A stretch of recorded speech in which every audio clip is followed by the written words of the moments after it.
history in the making, healing to be awakened. Yeah, you are the star of your story at Let's Talk and Grow with Miss Roshumba. You know, my son is born on a Wednesday. Seen and felt because they are the largest group. And so my we got your back. No, we're not perfect. So now you know it's time to grow at Let's Talk and Grow with Miss Roshumba. Let the healing begin. Good day, good afternoon, wherever you are in the stratosphere. This is Miss Roshumba, and welcome to another session of Let's Talk and Grow. You know what I'm doing? I'm doing the work for the people. You know, you see my guests. Yes, you see my guests. We're here on a June day. The title of the show this time is called The Sax Made the Man. The Sax Made the Man. When we find love for the first time, miraculously we begin to see who and what we really are. Henceforth, love at first sight. Now, the first thought to come to one's mind is the love of a woman to a man, or a man to a woman, right? Well, surprise, surprise, that is not where I'm going with this. That's right.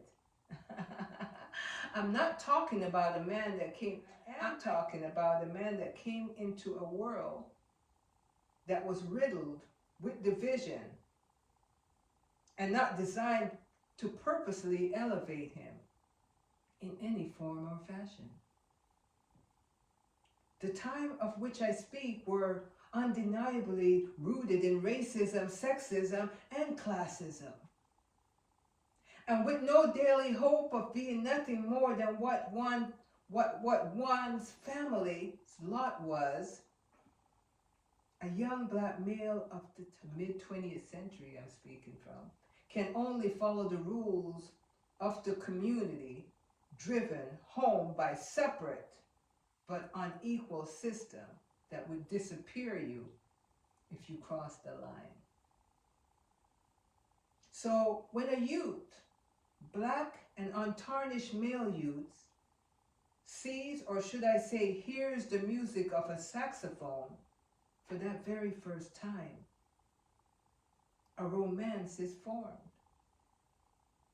Now, hypnotized by its rhythm, a love was to bloom to change lives forever. So be the beginning of my guest today, Elder Elliot Fikes, the Sax Made Man. Thank you so much for being a part of this opportunity where history will be made. Thank you so much, sir. Now, ladies and gentlemen, this is going to be one for the times. One for the time. So, great. So here we go now. Here we go. So I'm going to ask you to please subscribe and leave a comment as we get to know the Sax Made Man. The Sax Made the Man. Oh, it's lovely to be here with you today on Father's Day. You know, it is a rarity that the black man lives to see a full life. You know, and you were born the year of 1941. Right. Proud of it, I would imagine. You know, the reason why I say proud of it, there's a lot of people that don't want to share their age. Because for some reason, age means what? To some people. Yeah, some people that sound like getting older. Exactly. You know, like that, the thought of it. Exactly. And some of them won't tell you the age. Yeah. And a lot of people lie about it. Exactly. Yeah. But for a black man to reach 80 And at this point, you're, how old are you, sir? I'm 84. You're 84. Mm-hmm.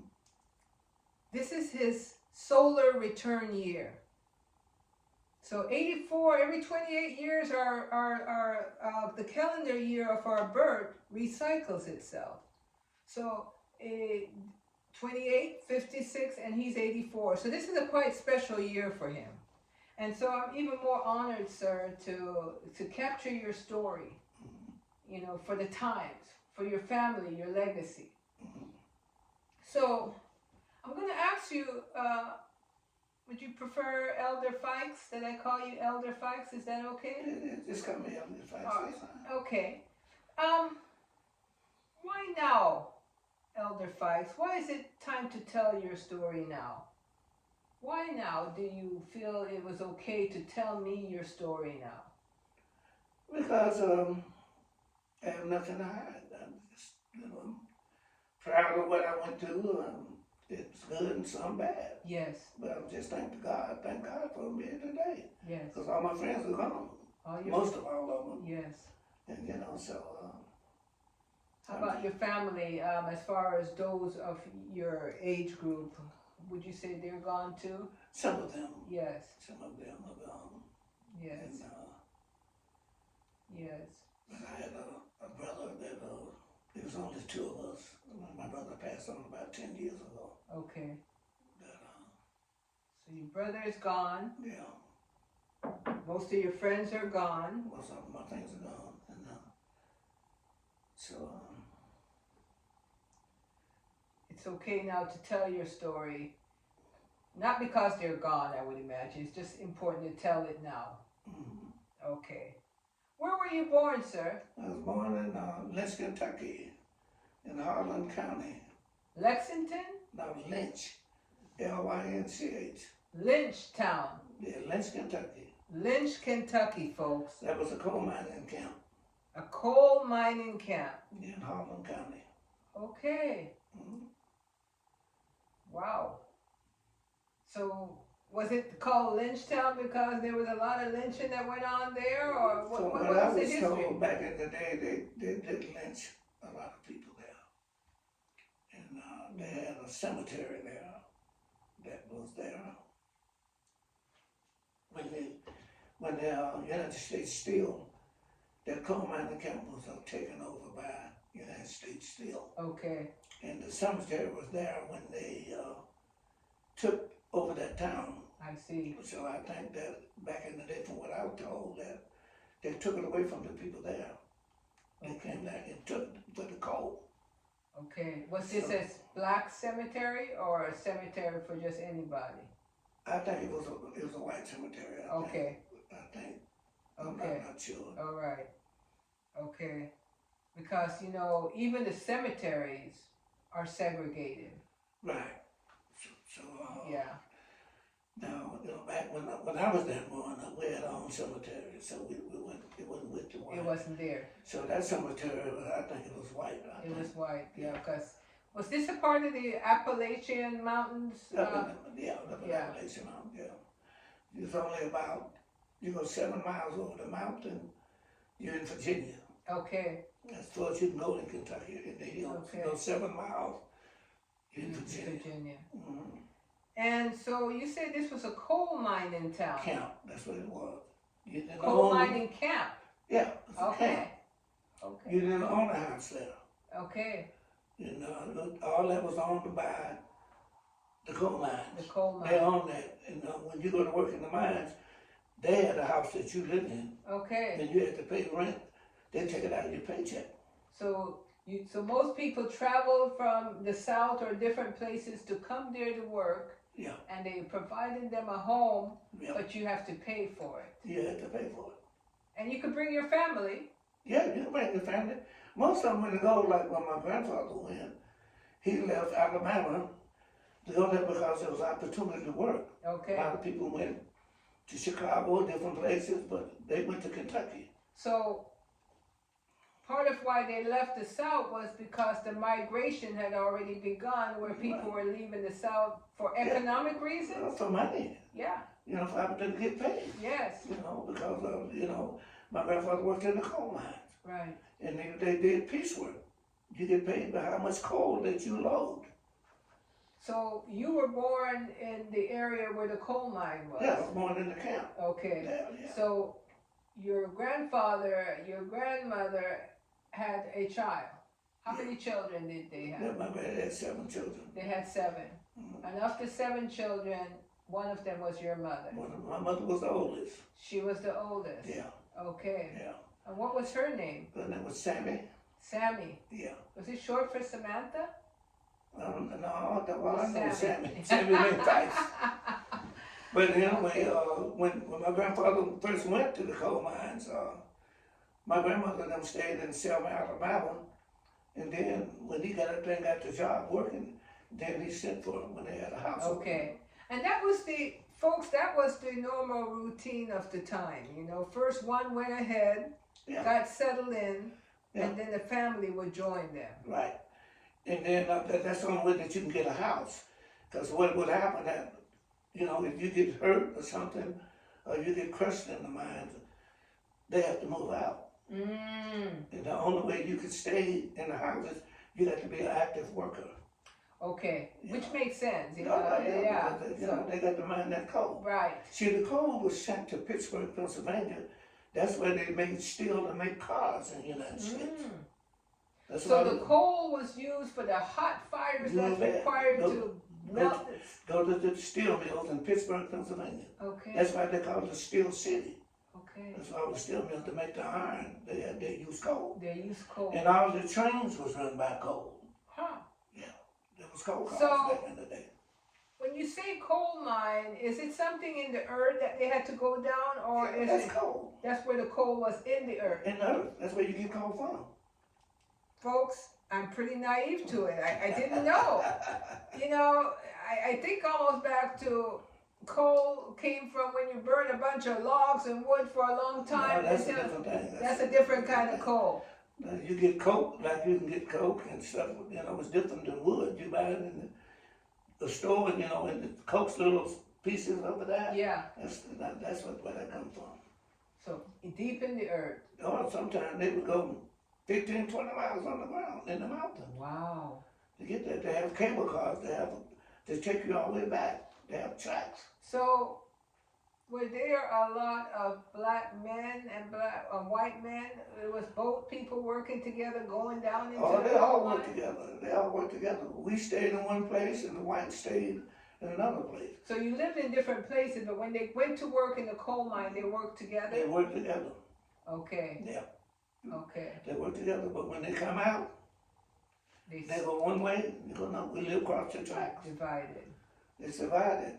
Now there's a place called a boarding house where they people from Hungary, they would bring immigrants over to work in the mines. Eastern European, white folks. White people, from Hungary. Hungarian. They would come and they had a boarding house. Okay. Where they stayed where all these miners stayed. It was like a hotel. They stayed in there because they didn't have their family with them. Most of them came from Hungary and worked in the mines. Okay, so they were separate from the Negroes of the time. And were there places that they stayed a little nicer, or was it just similar? The boarding house was just like a big hotel, but the houses was pretty much the same. Okay. Because the houses was nice. And here's my question. Because they were immigrants from another country, and you were a born American black male, a black family, did you all get along, or did they come and, divided and draw lines similar to what was going on at the time, the division of race? Well, we got along. We didn't have problems. You always have some problems because some people going to break the law and they're going to do things. Sometimes the black will get involved with the white or something like that, and then it cause problems. Okay. But pretty much where we lived at, they didn't come on our side of the street, and we didn't go on their side. Yeah. Like when I was a little boy, my grandfather told us, you don't go past this street. Right. That's not where you're supposed to be. Right. But I guess my main thought was about the mixing with the foreign whites that came. The foreign white, they pretty much spoke their own language. You know, So they didn't mix with the they blacks. didn't want to mix with the other whites neither. Okay. They stayed to For themselves. themselves. Okay. And Culturally. and then because they speak their own language, whereas a lot of the white people could speak Hungarian. Gotcha. So they would stay at the boarding house. They would stay there and do that. And then the whites we had camps. Okay. You know, like number 1, number 2, number 3, number 4, number 5, number 6. Right. And so like over in number 2 and number 3 was all white. And the Hungarian people lived close to the blacks, like in number 2. And we lived in number 1. Now my cousin, they lived in number 5. Okay.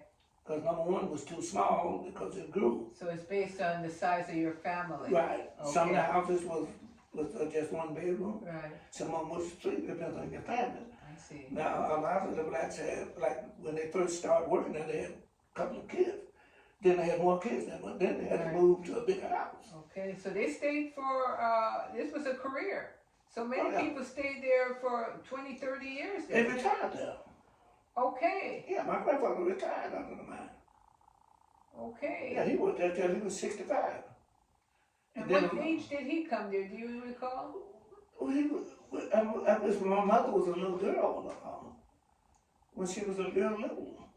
Okay. Yes, they came down. All the other kids, my mother was born in Alabama. Okay. And then the rest of the kids was born up there at the coal mine. Up in the Baldwin County, yeah. Okay. And you told me an interesting story about your grandfather.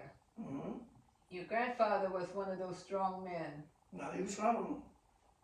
He was a Baptist minister. A Baptist minister, a strong man, because he worked in the coal mine. You bet. He's tough. How would you describe him? I described him as he was short, stocky. He was probably about the size of like Mike Tyson. Okay. He was short and stocky. Wow, very thick. He was a tough man. He was very protective of his family and very protective of his family. He didn't take nothing from nobody. But people are crazy, you don't mess with him. Even though one time we was coming out of Alabama and he was going up this mountain and it was snowing and the cars were sliding. So he was driving? Yeah, he was driving. Okay, he had a car, of course. He had a Cadillac. Cadillac? And most of the people didn't have Cadillacs. Matter of fact, the white people took it away from him at one time. Okay. And he had to send another cop from another county where we lived to go and get it. He had to get the insurance company to get it. Because he had to prove that it was his vehicle. You know. But he was a hard worker, so he could get that kind of return. You make money working in the mine because you did piecework. You know, all the people up there most of all of them was driving brand new cars. Okay. But most of them like Buicks. Yes. And then it was hard. I can't think what year it was where a black man couldn't even buy a Cadillac. It was against, they wouldn't sell you that. They wouldn't sell it to you. Like I think in Detroit or places like that. Right. But so he protected his family. Yeah, he protected his family. Like we was coming up the mountains, coming from Alabama, and it was snowing real bad. Alabama was where he was from originally. Yeah. Okay. We went back down there to visit. Right. To a funeral. Right. So when we was on the way back, we was going up the mountains, and the cars were sliding, trying to get up the mountains, and so we was kind of stuck there. So it was a guy who was selling chain. You know what chain is? To put on your car. Correct. To move on. Exactly. So he tried to buy some chain from a white guy. Yes. He wouldn't sell them to him. He said, I don't sell to N-words. He said the N-word. Yeah. So he said, okay. So then we were stuck there. So the cop came up and told my grandfather, you got to move that car. When nobody had him, he said, well, why don't you pick it up and move it then so I can get up and get the hell out of here. And man, my grandmother got scared because she thought that cop was going to... Because the way your grandfather spoke to him. White man, won't you pick it up and move it? That's right. And up there, y'all won't help us move the car. He won't sell us chain. Won't sell me no chain. What the hell I'm supposed to do? That's where he was. How did that turn out? He didn't know what to do, so he got a bunch of other people, a couple other cops, and they went to push it on him out. Look at that. And that was it. Well, that's it. He didn't have a choice. So, folks, you could see history is in the making. So when we see what we deal with in the 21st century, we have to give respect to folks like he that saw it firsthand, the journey to where we are now. This was the experience of his grandfather during those times and the obstacles that were always in their way. So, capturing your story is so important today. Now, there was a situation that occurred when your grandmother still lived back in Alabama. In Alabama. And she was working. She was a domestic worker. She was a domestic worker, and she worked for this police officer. So he came home one night, and I guess he had a Christmas party or something. Yes. Drunk. So he was intoxicated. Intoxicated, throwing up, and that sort of thing. Right. So they had what you call slop jaws. Slap jaws. What is slop, that? That's a piss fight. Oh, slop jaws. We call them slop jaws. Okay. Maybe some of you know what that is. They know what it is. But in my country we'll call it chimney. Yeah. That you keep under the bed or under a place where, right. Because the outhouse is outside. Right. So to you younger generation, you may not know that this exists because you've always had a bathroom in your house. But this was something that you will urinate in during the night and pour it out in the morning. Pour it out in the morning. Take it to the outhouse. So in the South, they call it a slop. There's a song called Sitting on My Slop Job. Sitting on my slop job, waiting for my powers to move. And there's a song like that. Back in the South. Back in the South. Back in the day. So what happened? Continue to tell us what happened. Well, what happened was, my grandmother was pregnant with my mother. So anyway, she was, his wife wanted her to clean up because he was throwing up and right. that sort of way. So anyway, he wanted her to take out the slop job. I guess he had pooped and everything else in it, yes. or whatever. So my grandmother was sick with my mother. Pregnant she couldn't handle it. Right. So then she said, no, I can't do it no more. So he hit her. He hit my grandmother. And my grandmother left. She came home. And her face was swelled up. You can see whether she'd been abused. Yes. So my mother said, what's wrong with you? That's what her husband said. Yeah, my grandfather Your said. grandfather? Yeah, he said, man, call her man. He said, what's wrong with you, woman? She said, no, I don't want to talk about it. He said, no, you're going to tell me who did this. So anyway, they went over and he took care of it. He took care of it. He did something that you were allowed to do. Right. So after that, my grandmother said, you don't have to leave. Yeah. You don't have to go. You cannot stay. They're going to kill you. Yeah. And he left, and he went up in the mountain, went underground. Right. So the church and the people knew about what was going on up in Harlan County, where you can work in the mines. So my father went up there, and he changed his name, and it was a river, it was a creek called Fikes Creek. Fikes Creek. And he changed his name to Sam Fikes. Huh. Yeah, because they was out to get him because he committed a crime. Right. So he went up, and that's where he was there, and then he sent for my grandmother later. So they didn't come looking for her there. They came with it, She was around. She don't know where he's at. Right. So they didn't do nothing to her. Right. She just told me, I don't know, he left. Y'all ran him away. Yeah. So that was that. And my mother was at that time, and my grandmother, somebody in the family, I think it was her sister, they owned a film home. Yes. And I think it was, I can't remember what part of Alabama it was. They had so many little towns. Yes. So my mother, she stayed with them the later years. She went to live with them. And that's where she had her baby around them. No, my mother had me when I was in Lynch. She went to Lynch later. So she was able to go to Lynch to have the baby that she was carrying. Yeah. Okay, because I thought your mom was born in Alabama. Yeah, she was. So your grandmother after your grandpa left to go get settled, she was still And she still stayed still there. in Alabama, Yeah. had her baby there, and then she moved to Lynch. Yeah. Okay, She gotcha. was in it, yeah. And so his mother was the firstborn for his father and mother and grandmother, for his grandfather and grandmother. So now life was kind of interesting in Lynch. Yeah.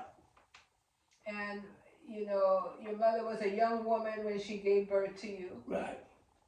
And you know, those were the seasons where, you know, young people had children at 12, 13, and 14 sometimes. Yeah. My grandmother had us at the first child. My mother was, I think she was 13 or 14. Your mother was 13 or 14 Yeah, when yeah, she gave yeah. birth She to was you. very young. So you see, when that happens, the grandparents really stands up and do their part. So his mother, she ended up going off, finishing her schooling, right? Right. Got herself together, and so you ended up being raised by your My grandparents. grandparents, right. How was that? It was nice. It was okay. Did you learn a lot from your grandfather? I learned everything from them. What really stands out that you really, you know, because I would imagine a lot of the young youths in those times didn't have a father around. Right. And you did not know your father. I wouldn't know him if I see him today. Look at that. But you know your grandfather. You bet. And your grandfather, solid man. Yeah, you bet. He was a godly man. He has a church. He worked in the coal mines. Yes. And I was brought up in the church. And You were brought up in the church. I had to go to Sunday school, Bible school. I told my, when I was a little boy, the other kids were playing. I told my grandma, I said, I need a vacation. And that's what it was like back then. Yeah, and then she got me, when I was old enough, they got me in the Cub Scouts. Cub Scouts. Yeah. Oh. Then, you know what Boy Scouts is? Yeah. I was a Cub Scout, and then I was in the Boy Scout. Wow. I went all the way up. So you had like a basically almost like what you would say a traditional American family in a Yes. sense. Yeah, I was But like with your going, grandparents. yeah, I was like going to college, you know. Yeah. So, but folks, you see, again, a reminder the importance of the church in the community. Because in the church is where the rules and guidelines of the community is formed. Was your grandfather like a deacon or someone? Was he a minister? He was a minister. He was a minister. Yeah. He would go to different towns preaching. That's right. They're putting on revivals. In some of the towns, like where I lived at, like in Lynch, then we had Benham, Kentucky, Harlan, Kentucky. Some of their little towns didn't have a minister. So he would go there and preach sometimes to witness to them people. All the while still working as a coal miner. Yeah, he did all that. And how did the town, whites of the town take to him being a minister and working and so forth? I mean, is it because you all were separate, you We know? thought separate. They don't care what you did. Okay. They don't even come in, you know, matter of fact, they didn't even come in the black section. They ain't got no business in there. Okay, so nobody. Now, we had, see, moonshine was a big thing in the hills of Kentucky. That's the drink. You know, the reason why, moonshine, they make it. Yeah, And the black people, we made it. yeah. So, So it's like a whiskey. that's or- why all your whiskey, if you look and go to the liquor store, most all your whiskey come from Kentucky. That's where all we it get. come from. Okay. That's where the moonshine come from. That's where it was at. Who spent most time enjoying that? The white and the black. Okay. You make what color you want. Right. You know, white people made it, black people made it. Some people used to make it in the bathtub. They would make it. And they sell it. They call it white lightning. You ever heard of that? No, not the They white line. call it white lightning. I heard about moonshine, but I never heard of. Some of them call it white lightning Okay. because it's white. Okay. And some people call it moonshine. And where I was brought up, they call it mammy. Mammy. Because it'll make you fight your mama. Uh-oh.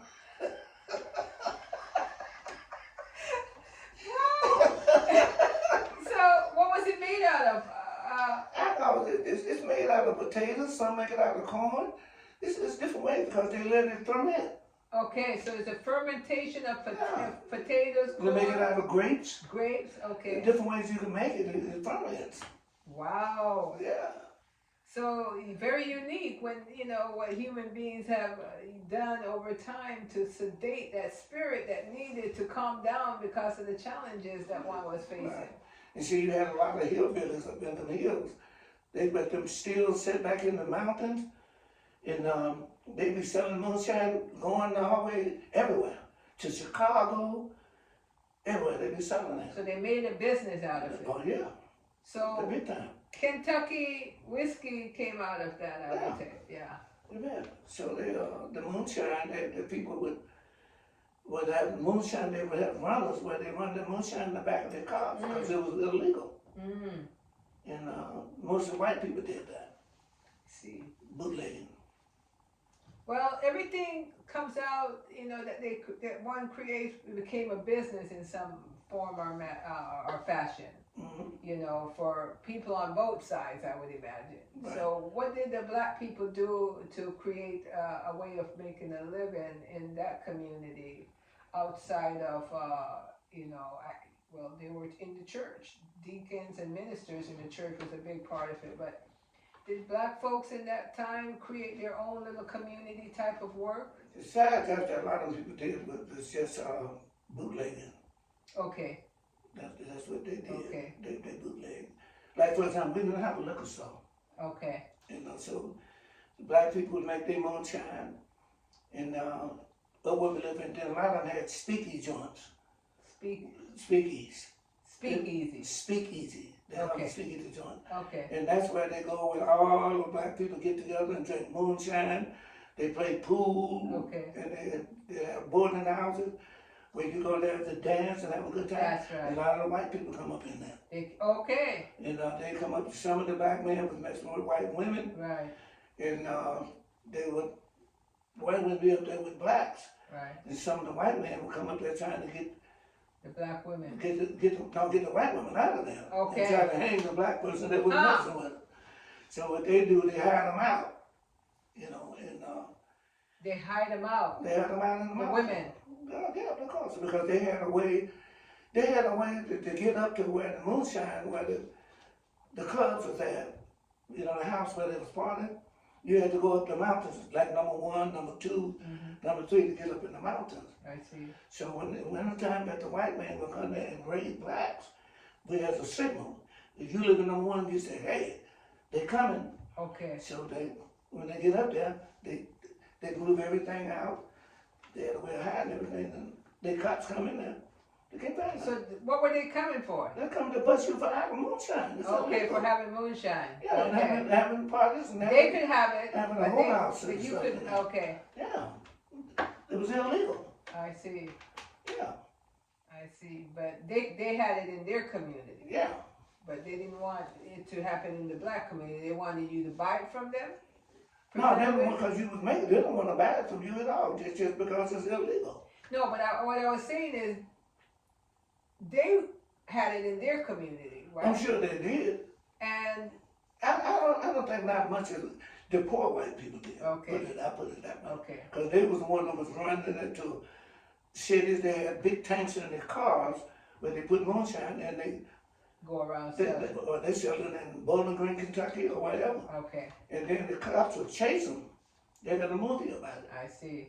That it was illegal. And then check this out. A lot of it, the moonshine went all the way to Chicago Okay. because it was illegal because it hurts the liquor business. I see. Moonshine was illegal. So it was underground alcohol. No, underground alcohol. Yeah.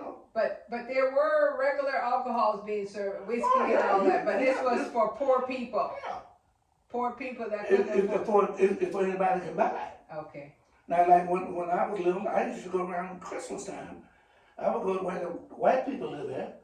I would go in their garbage and take the whiskey bottles from there from Christmas, and I would take them and sell them to the moonshine people. Okay. They have the pints. Right. And we would clean them out with soap, and I would sell them 10, 15 cents a piece. First recycling time. Yeah. All right. There you All go. right. So, folks, you're getting a feel of what it was like back in the day. Up there in the country, Lynchtown, right? Yeah, Kentucky. Lynchtown, Kentucky. In Harlan County. In Harlan County. Harlan, Harlan County. That's where he's from. Born and raised. So we're going to stop here. And, I want you to tune in to see what else happens as he grows up there. Where does he go? Where does the sax-made man come into play? So remember, I'm doing the work. I'm connecting the past to the present. I'm telling his story, which we know at the 21st century how important it is. You see, they say put the books away. We don't want to know what happened then. But how can I go forward if I don't know what happened then? I am the history. He is the history. It was then that brought him here to now. So tune in, leave a comment, share, and show that you really care, that I'm doing my part. It's Father's Day. I'm going to pause it. We'll come to part 2 shortly. Thank you for tuning in to Let's Talk and Grow with Miss Roshumba and her guest, Elder Elliot Fikes. Bless. So now you know it's time to grow at Let's Talk and Grow with Miss Roshumba. Let the healing begin.